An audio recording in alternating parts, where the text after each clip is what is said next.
ginisang labong with baboy. Pinunto ito kanami gid. Ara.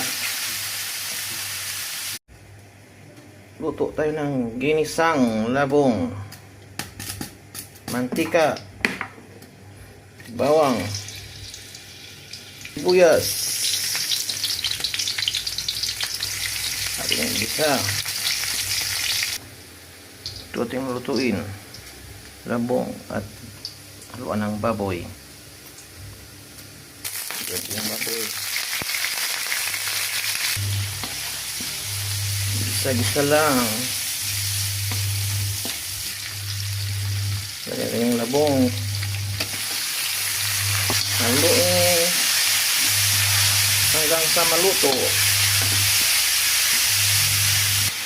Magic sarap. Lagyan ko yung sili.